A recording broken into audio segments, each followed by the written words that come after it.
bukan pezina, bukan penenggak khamr, bukan pencuri, bukan perampok, bukan. Engkau ini dusta, engkau ini dusta. Bahwasanya engkau ini adalah seorang pahlawan, bahwasanya engkau itu tidak memiliki tandingan, dan engkau adalah seorang pemberani. Tidak mengangkat derajat mereka sedikit pun, bahkan menelungkupkan wajah-wajah mereka ke dalam api neraka jahanam. Nasallahu alafiyah. Hatinya terfitnah dengan apa yang ada di hadapannya. Ayo amalkanlah saya, amalkanlah saya, amalkanlah saya.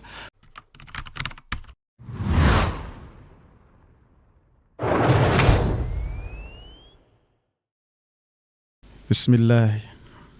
Innal hamdalillah nahmaduhu wa nasta'inuhu wa nastaghfiruh wa na'udzu billahi min shururi anfusina wa sayyiati a'malina.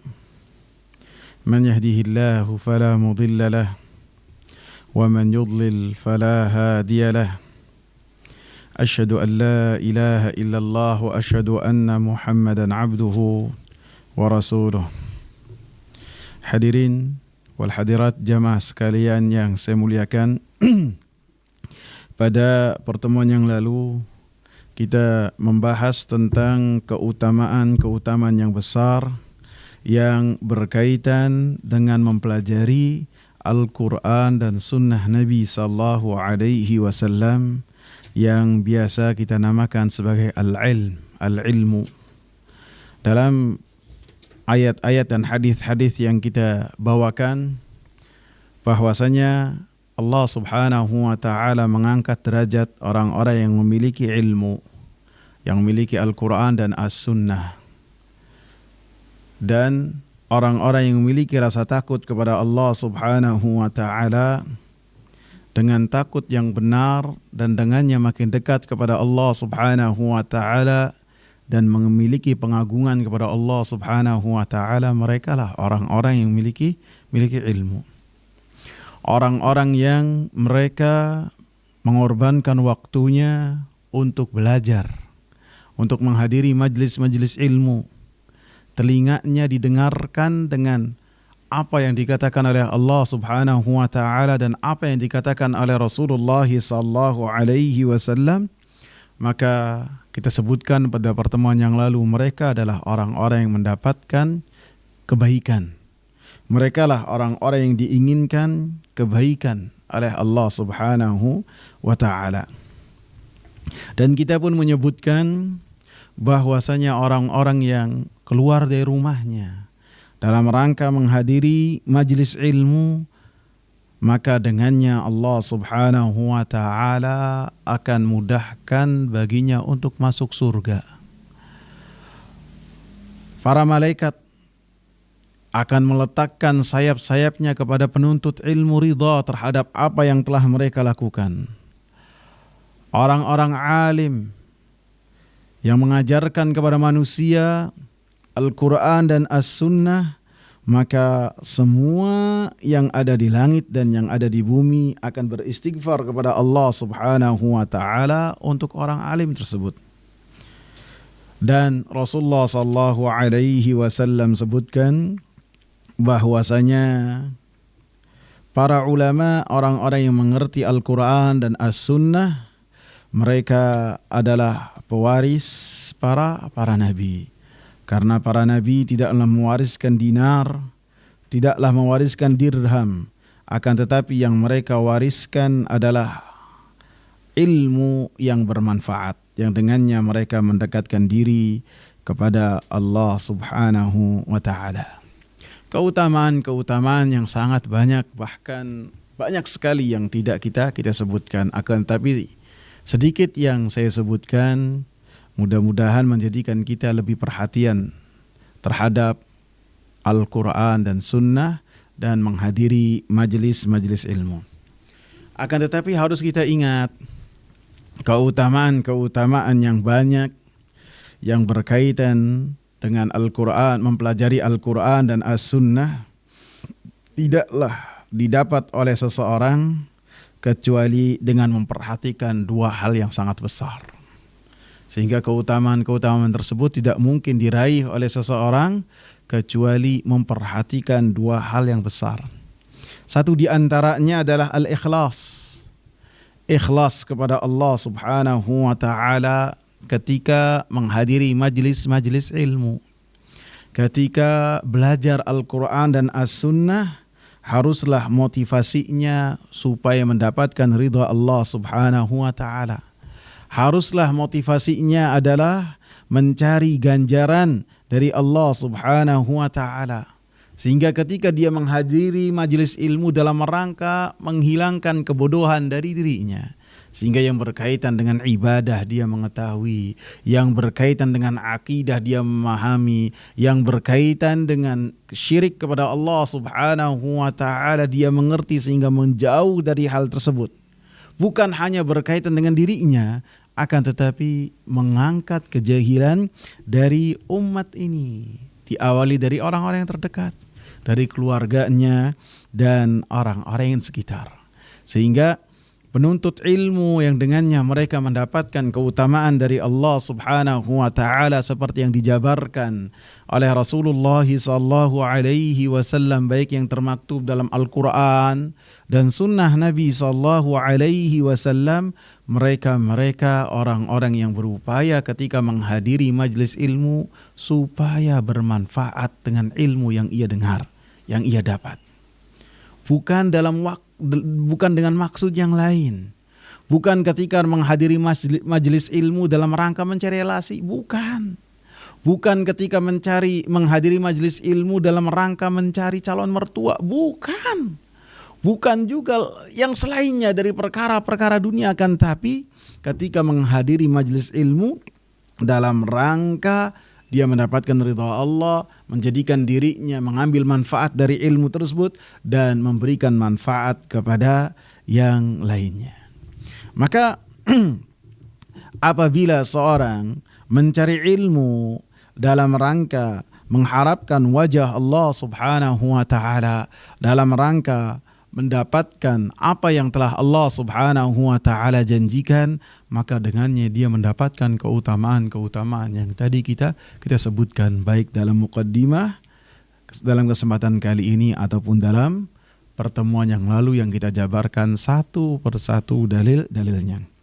Adapun ketika seseorang mencari ilmu, menghadiri majlis ilmu bukan dalam rangka ikhlas kepada Allah Subhanahu wa taala, akan tetapi karena perkara-perkara dunia yang dengannya dia mengambil manfaat dari perkara-perkara dunia tersebut, karena tujuan-tujuan dunia yang fana, baik itu jabatan, baik itu pekerjaan, ataupun yang berkaitan dengan dagangan, apapun itu, maka apa yang ia tempuh, ibadah yang besar ini bukan menjadikan dia mendapatkan ridha dari Allah Subhanahu wa taala.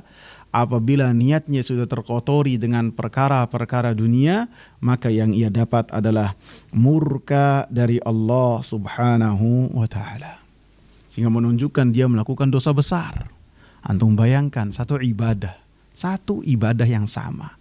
Akan tetapi apabila niatnya salah, niatnya berbeda, yang pertama ikhlas kepada Allah Subhanahu wa taala, maka dia mendapatkan surga dan semua keutamaan-keutamaannya. Akan tetapi apabila hatinya tidak lurus, akan tapi berbelok kepada tujuan-tujuan dunia untuk mendapatkan jabatan, untuk mendapatkan relasi, atau untuk mendapatkan hal-hal yang lainnya yang tidak ada kaitannya dengan ilmu dan takut kepada Allah Subhanahu wa taala, maka yang ia dapat adalah dia telah melakukan dosa besar. Rasulullah katakan, man ta'allama ilman yubtagha bihi wajhullah. Siapa yang belajar satu ilmu, yang ilmu tersebut sudah menjadi suatu keharusan ketika dicari dalam rangka mendapatkan wajah Allah Subhanahu wa taala, yang berkaitan dengan akhirat, yang berkaitan dengan apa yang dikatakan oleh Allah, yang berkaitan dengan apa yang dikatakan oleh Rasulullah sallallahu alaihi wasallam. Ini adalah perkara-perkara yang besar, dengannya dia akan mendapatkan wajah Allah Subhanahu wa taala. Maka Rasulullah katakan, la yata'allamuhu illa liyusiba bihi 'aradan minad dunya. Maka ketika ada seseorang mempelajari Al-Quran dan As-Sunnah, akan tetapi dengan tujuan untuk mendapatkan kepentingan dunia, bukan dalam rangka untuk beribadah kepada Allah, bukan dalam rangka supaya mendapatkan ganjaran dari Allah, lam yajid arfal jannah yaumal qiyamah.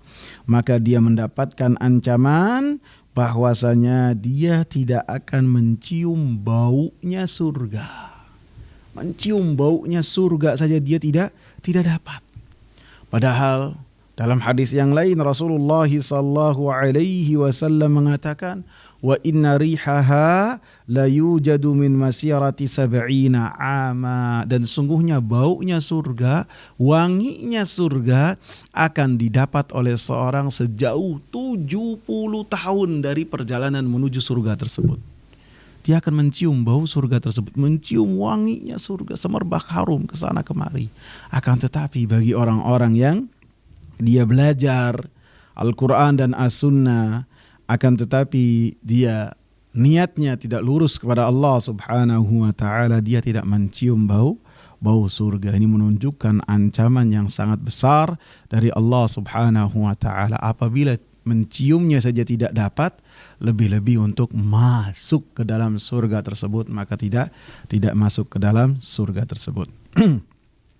Maka perlu kita ingatkan diri kita dan orang yang mendengarkan apa yang saya katakan, bahwasanya ketika seorang mencari ilmu dalam rangka mendapatkan kedudukan, dalam rangka supaya dia mendapatkan kesempatan untuk berbicara di hadapan orang-orang, sebagaimana para ulama berbicara, ataupun sebagaimana para da'i berbicara, ataupun ketika seorang belajar supaya bisa mengalahkan orang-orang bodoh dalam berdiskusi ataupun debat kusir, ataupun ketika seorang berbicara dengan kawan-kawannya dia bisa unggul, baik dengan hujjah ataupun dengan cara dia bagaimana mengalahkan orang yang ada di hadapannya.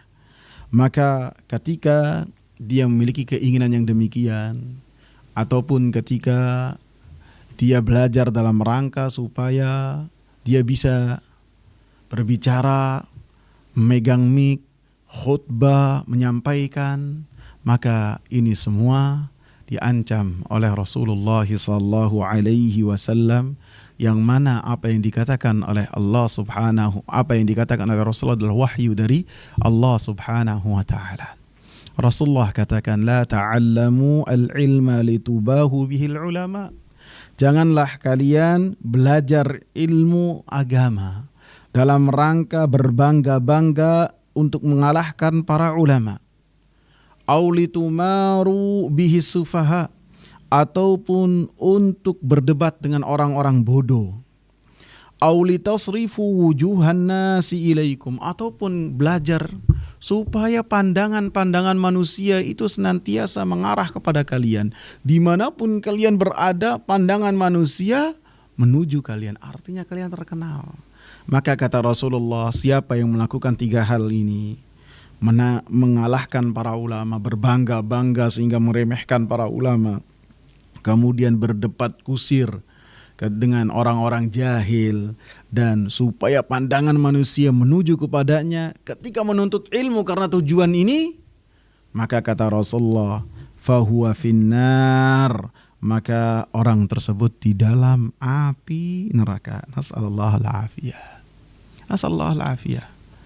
Padahal ketika seorang menyampaikan ilmu dalam kajian, dalam khutbah, ini adalah sebuah amalan yang besar. Ketika dia memiliki kapasitas untuk menyampaikan hal tersebut.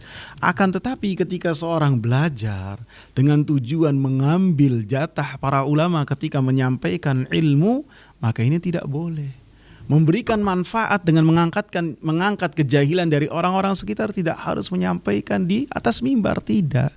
Akan tapi nanti pada saatnya, ada waktunya tiba, seseorang apabila memiliki kafaah, kepantasan untuk menyampaikan, maka dia akan menyampaikan tentu dalam rangka al-amru bil ma'ruf wan nahyi 'anil munkar. Akan tapi diawali niatnya untuk mendapatkan itu semua, untuk mengalahkan para ulama, para duat, dan berdebat dengan orang-orang jahil dan menjadikan pandangan manusia kepadanya kemanapun dia berada, diekspos oleh orang-orang di sekitar, dia dianggap sebagai selebriti, maka ini Rasulullah sallallahu alaihi wasallam katakan fahuwa finnar, dia di dalam api neraka, menunjukkan ini adalah dosa besar.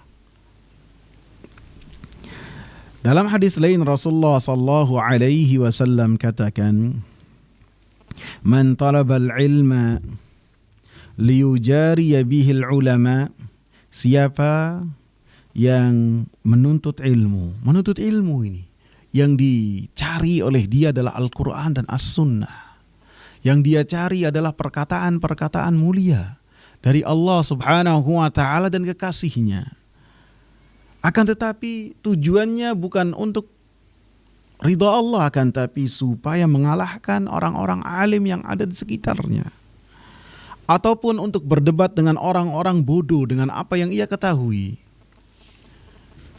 au yasrifa bihi wujuhan nas, ataupun memalingkan kepadanya pandangan-pandangan manusia, adkhalahullahu nar, maka Allah subhanahu wa ta'ala akan memasukkan dia ke dalam api neraka. Allahu Akbar.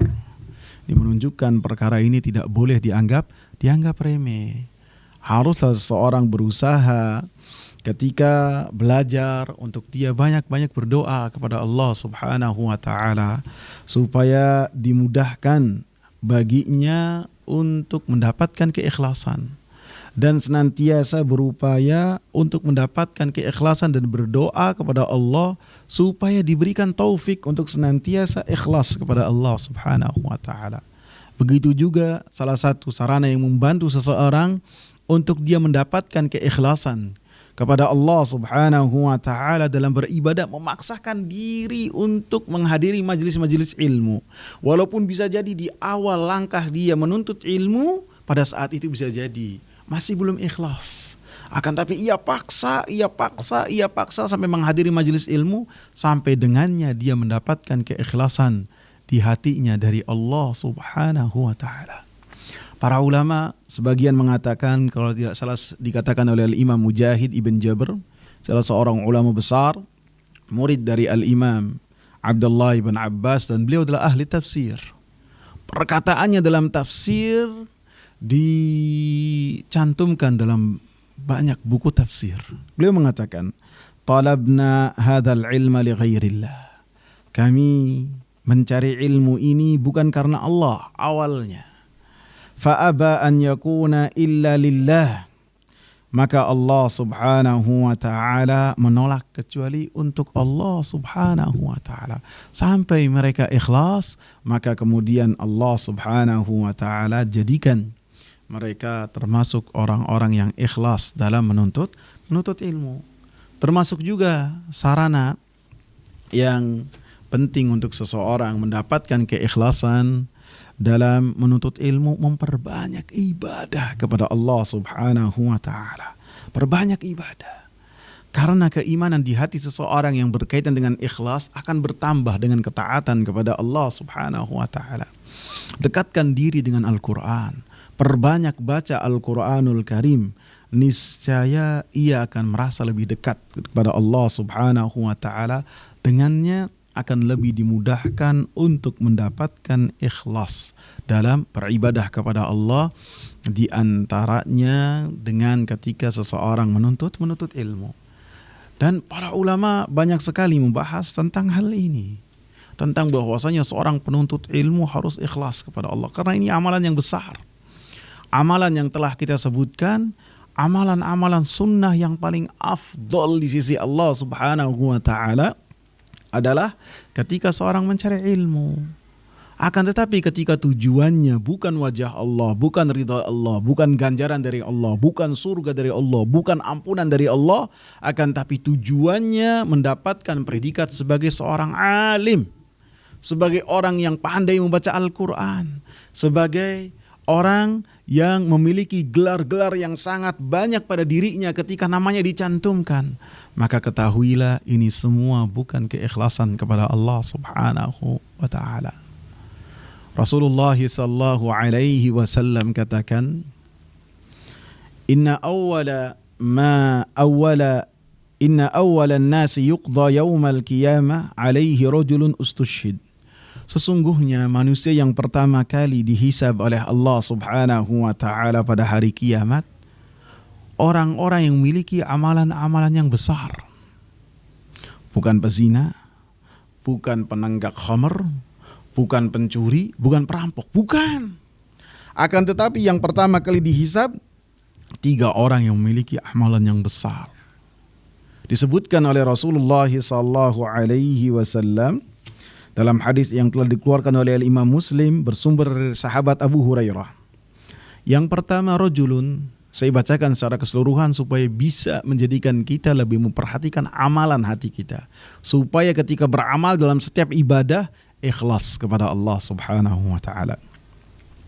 Yang pertama rajulun ustushhida fa'utiya bihi fa'arrafahu ni'amahu fa'arafaha. Seseorang yang telah mati syahid. Artinya dia mengakhiri hidupnya dalam rangka membela kalimat la ilaha illallah. Mati dia dalam rangka membela kalimat la ilaha illallah. Kemudian didatangkan kepada Allah Subhanahu wa taala. Allah Subhanahu wa taala sebutkan kepadanya karunia-karunia Allah Subhanahu wa taala kepadanya dan orang tersebut mengakuinya dan mengetahuinya. Maka perkataan dari Allah kepadanya, apa yang kau lakukan dengan karunia-karunia tersebut? Allah mengetahuinya apa yang telah dia lakukan. Akan tetapi Allah tanyakan hal ini kepada orang tersebut dalam rangka menjadikan dia mengetahui apa yang telah dia lakukan. Kesalahan-kesalahan apa yang ia dapat. Maka Allah sebutkan kepada orang tersebut. Sehingga apa yang ia nyatakan berupa pengetahuan yang dengannya dia mendapatkan balasan baik berupa surga ataupun neraka.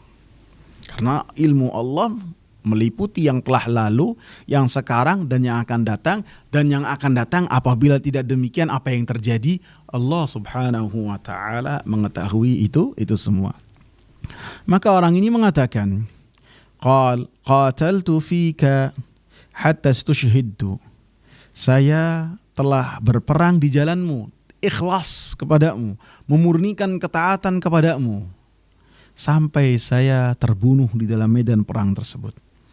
Maka Allah Subhanahu wa taala yang mengetahui hati hamba-hambanya, apa yang dilakukan oleh manusia, Allah Subhanahu wa taala mengetahuinya. Maka Allah katakan, kadzabta, engkau ini dusta, engkau ini dusta. Amalan seseorang ketika di dunia, apakah dia itu ikhlas ataukah tidak, yang mengetahuinya hanya Allah. Akan tetapi pada hari akhir kelak akan diketahui oleh manusia yang lain. Apakah orang tersebut ikhlas karena Allah Subhanahu wa ta'ala ataukah tidak. Maka Allah tampakkan, engkau dusta dengan apa yang kau katakan, bahwasanya engkau berperang ikhlas karena Allah Subhanahu wa ta'ala. Kemudian Allah sebutkan, walakinnaka qatalta li an yuqala jari. Engkau ini berperang bukan karena kalimat la ilaha illallah, akan tetapi engkau berperang supaya orang-orang tahu bahwasanya engkau ini hebat, bahwasanya engkau ini adalah seorang pahlawan, bahwasanya engkau itu tidak memiliki tandingan dan engkau adalah seorang pemberani. Itu maksud dan tujuan engkau. Faqad qil, dan apa yang telah engkau inginkan telah engkau raih di dunia. Allah tidak menzalimi hamba-hambanya. Apa motivasi seseorang ketika dia beribadah, maka ia akan mendapatkan dari motivasi tersebut. Ketika ingin pujian, kata Allah, faqad qil, engkau tidak mengharapkan apapun dariku, engkau hanya mengharapkan pujian, faqad qil, telah engkau raih di dunia. Thumma umira bihi fasuhiba ala wajhi hatta ulkiya finnar. Kemudian diperintahkan kepadanya untuk dilemparkan dan wajahnya terlebih dahulu dilemparkan ke dalam api neraka. Allahu Akbar. Semoga Allah Subhanahu wa ta'ala melindungi kita dari hal tersebut. Seseorang beramal dengannya berupaya untuk mendapatkan keselamatan di hari akhir, kemudian amalan yang telah ia lakukan mengkhianatinya tidak memberikan manfaat sebagaimana pelakunya, sebagaimana orang yang beramal mengkhianati Allah Subhanahu wa taala ketika beramal. Orang yang kedua, warajulun ta'allama al-ilma wa 'allamahu wa qara'a al-Qur'an. Orang yang dia belajar ilmu Al-Qur'an dan As-Sunnah. Wa 'allamahu, dia mengajarkan. Ini amalan yang besar yang sudah kita sebutkan sebagiannya dalam muqaddimah. Bahkan Rasulullah katakan sebaik-baik kalian khairukum man ta'allama al-Qur'ana wa 'allama. Sebaik-baik kalian adalah orang yang belajar Al-Qur'an dan mengajarkan. Orang ini memiliki bagian dari apa yang telah dikatakan oleh Rasulullah sallallahu alaihi wasallam. Kemudian dihadapkan kepada Allah, Allah sebutkan kepadanya karunia-karunianya dan orang ini mengakui bahwa apa yang dikatakan oleh Allah telah sampai kepadanya. Maka Allah katakan kepadanya seperti orang yang pertama dikatakan, apa yang kau lakukan dengan apa yang telah sampai kepadamu? Orang ini mengatakan ta'allamtul ilma wa 'allamtuhu wa qara'tu fikal Qur'an. Saya belajar ilmu berupa Al-Qur'an dan As-Sunnah. Saya mengajarkan manusia supaya mereka mengenal Al-Qur'an dan As-Sunnah. Wa qara'tu fikal Qur'an, dan saya mengajarkan kepada, saya membaca untuk engkau Al-Quranul Karim, ikhlas kepada engkau ya Allah, tidak mengharapkan yang lainnya. Maka Allah katakan, kadzabta, engkau telah dusta. Walakinnaka ta'allamtal ilma liyuqala 'alimun. Akan tetapi engkau ini mempelajari ilmu supaya dikatakan kepada mereka bahwasanya engkau ini adalah orang alim. Dan engkau pun mempelajari Al-Quran supaya dikatakan kepada engkau adalah engkau qari, ahli membaca Al-Quran. Faqad qil. Dan itu semua telah engkau raih di dunia. Baik predikat sebagai orang alim ataupun sebagai qari, maka engkau telah mendapatkan itu semua. Tsumma umira bihi, kemudian dia pun diperlakukan seperti orang yang pertama diperintahkan untuk ditelungkupkan ke dalam api neraka dan dilemparkan ke dalam api neraka. Ini adalah dua orang yang pertama yang masuk api neraka. Karena dalam riwayat yang lain, inna awwala ma tusa'aru bihin nar, yang pertama kali menjadi bahan untuk api neraka. 3 orang ini. Antum bayangkan, bukan pezina, bukan orang-orang yang mereka di pandangan mata manusia melakukan dosa-dosa dan kepandiran, bukan, akan tapi mereka yang di mata manusia melakukan amalan-amalan besar, akan tetapi di sisi Allah Subhanahu wa taala nilainya 0 besar, tidak mengangkat derajat mereka sedikit pun, bahkan menelungkupkan wajah-wajah mereka ke dalam api neraka Jahannam. Nasallahu al-afiyah. Orang yang ketiga, warajulun wassa'allahu alaihi, seseorang yang Allah luaskan rezekinya. Dia mendapatkan kemapanan dan keluasan rezeki. Wa'atahu min asnafil mali kullihi, Allah berikan kepadanya dari jenis-jenis harta secara keseluruhan. Fa'utiya bihi, kemudian dihadapkan kepada Allah, Allah sebutkan kepadanya karunia-karunianya, orang ini mengetahuinya, mengakuinya. Maka Allah katakan seperti kepada orang yang pertama dan kedua, apa yang kau lakukan dengan karunia-karunia itu? Orang ini mengatakan, ma taraktu min sabilin, tidaklah saya tinggalkan satu jalan, tuhibbu an yunfaqa fi, yang engkau memiliki cinta atau memerintahkan untuk dinafkahkan ke dalamnya, maka saya nafkahkan semuanya karena engkau di jalan yang engkau cintai. Apa kata Allah? Kadzabta, engkau dusta. Allah mengetahui hati-hati manusia. Hati-hati kita sekarang pun Allah Subhanahu wa taala mengetahui. Apa yang ada di hati orang yang berbicara, saya sendiri, dan selain dari yang berbicara, Allah mengetahui. Bisa jadi seorang berupaya untuk menipu selain Allah, kan, tapi Allah Subhanahu wa taala fas'al bihi khabira, yang paling mengetahui perincian hati seseorang. Kadzabta, Allah katakan engkau dusta. Walakinnaka fa'alta liyuqal. Engkau melakukan itu semua dalam rangka supaya dikatakan oleh manusia, huwa jawad. Orang ini ahli sedekah, orang ini dermawan luar biasa tingkat atas. Faqad qil, apa yang kau inginkan berupa sanjungan-sanjungan manusia, maka telah engkau raih. Thumma umira bihi fasuhiba ala wajhihi thumma ulkiya finnar.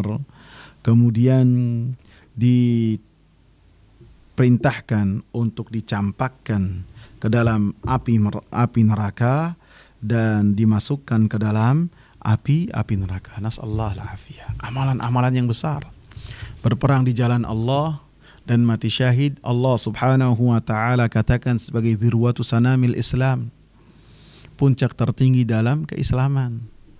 Dan Rasul Allah katakan sebagai perniagaan antara Allah Subhanahu wa taala dengan hamba-hambanya.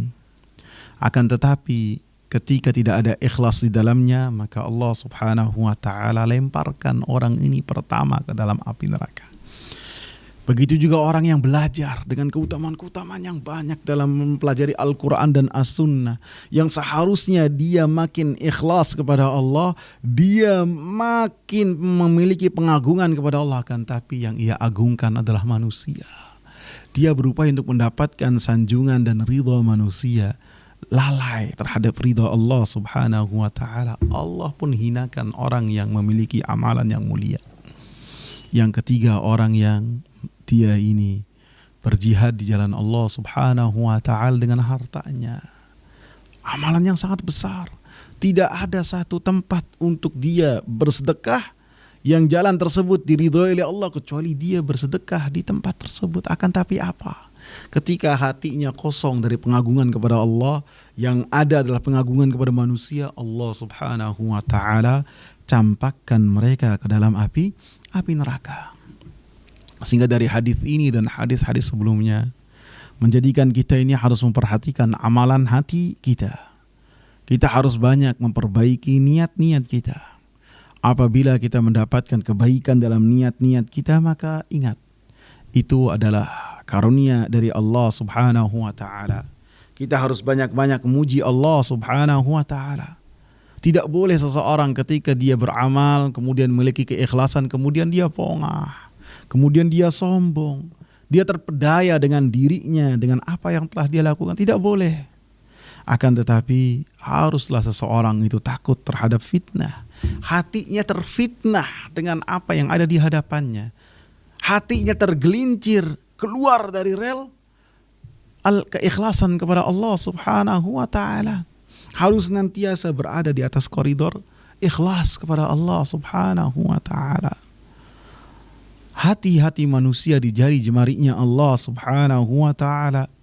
Allah Subhanahu wa taala membolak-balikan hati-hati manusia sesuai dengan kehendak Allah Subhanahu wa taala. Dan ingat, syaitan yang telah menjadi musuh kita dan Allah perintahkan untuk kita jadikan sebagai musuh, mengalir di dalam darah kita dan senantiasa berusaha untuk menjadikan kita ini terfitnah selama kita ini masih hidup. Selama kita ini masih hidup, kita tidak akan selamat dari fitnah apapun juga, yang itu semuanya berawal dari syaitan, kecuali apabila kematian telah sampai kepada kita. Adapun selama kita masih hidup, maka pertarungan antara ikhlas dan tidak ikhlas, benar atau tidak benar amalan kita akan senantiasa ada. Sampai kapan? Sampai kita bertemu dengan apa yang telah ditentukan oleh Allah Subhanahu wa taala berupa kematian. Yang kedua, yang berkaitan dengan amalan yang sangat besar, yang berkaitan dengan keutamaan ilmu. Kalau yang pertama adalah ikhlas, sehingga kita mendapatkan kemuliaan dan keutamaan tersebut. Yang kedua adalah mengamalkan apa yang dia ketahui. Karena dalam ilmu berupa Al-Quran dan As-Sunnah, di dalamnya ada perintah-perintah. Ketika perintah, konsekuensinya kita melaksanakan. Ketika yang berkaitan dengan dengan larangan-larangan. Maknanya kita melaksanakannya dengan cara kita menjauh dari larangan-larangan tersebut, mengamalkan jauh. Jangan sampai kita melakukan hal tersebut yang berkaitan dengan kabar-kabar, baik kabar tentang Allah, baik kabar tentang umat-umat terdahulu, kisah orang-orang terdahulu, ataupun yang akan datang, surga dan neraka, maka pengamalannya terhadap kabar-kabar tersebut kita membenarkan. Dan kita tidak boleh membandingkan dengan logika dan akal kita yang sangat terbatas. Tidak, kita katakan sami'na wa ata'na.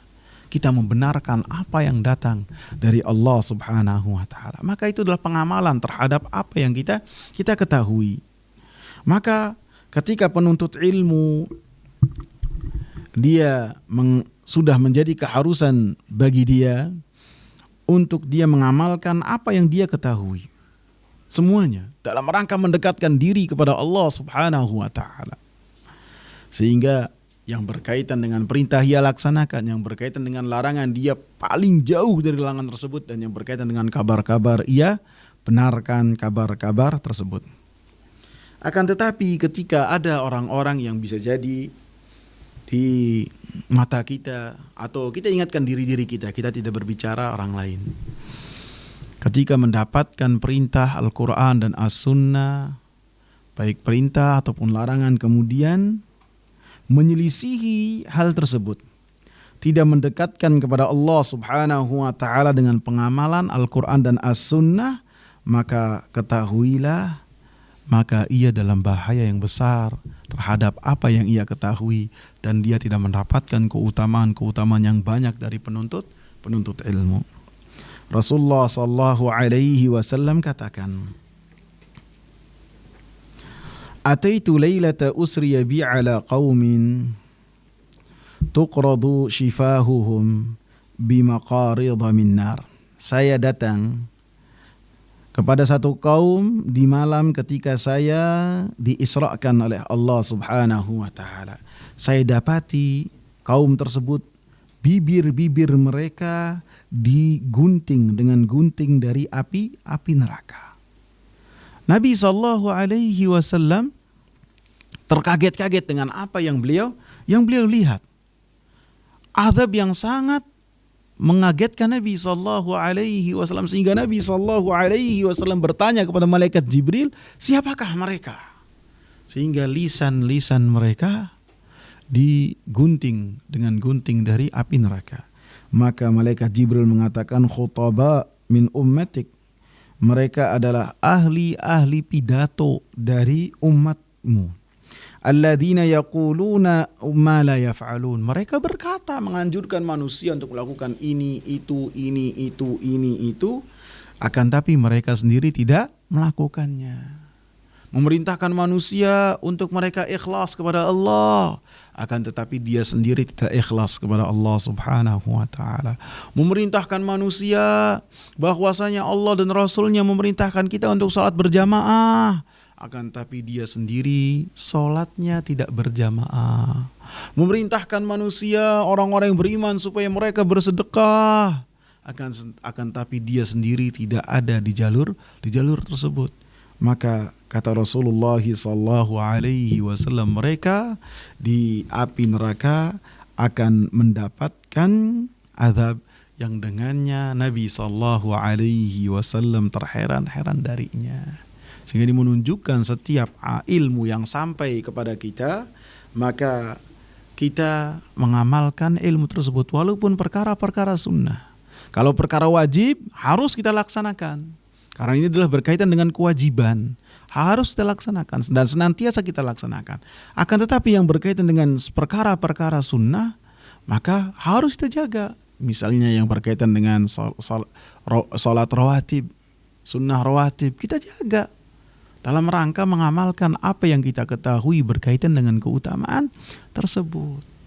Dan yang berkaitan dengan sunnah yang mutlak, maka kita laksanakan hal tersebut walaupun sekali dalam seumur hidup, sehingga dengannya kita menjaga apa yang kita ketahui dan dengannya kita mendapatkan keutamaan sebagai orang yang ikhlas dalam menuntut ilmu dan mendapatkan keutamaan orang yang mengamalkan ilmu yang dia ketahui. Ali radhiyallahu anhu mengatakan hatafal ilmu bil amal. Ilmu yang sampai kepada seseorang itu senantiasa membisikkan kepada orang tersebut, ayo amalkanlah saya, amalkanlah saya, amalkanlah saya. Fa in ajabahu wa illa irtahal.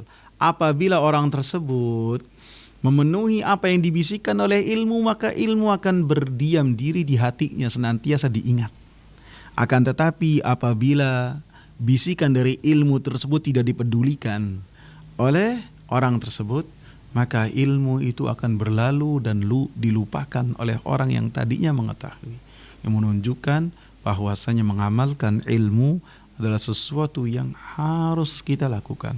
Dengannya kita berbeda dengan orang-orang yang diberikan predikat oleh Allah sebagai al-maghdubi alaihim. Mereka mendapatkan murka dari Allah. Mereka mengetahui kebenaran, mengetahui ilmu, mengetahui Islam, mengetahui Al-Quran, mengetahui hakikat kebenarannya Nabi, akan tapi mereka tidak beriman kepada Nabi, akan tapi memerangi, bahkan berupaya untuk membunuh Nabi Muhammad sallallahu alaihi wasallam. Mereka mengetahui akan tapi tidak mengamalkannya. Wallahu ta'ala a'lam.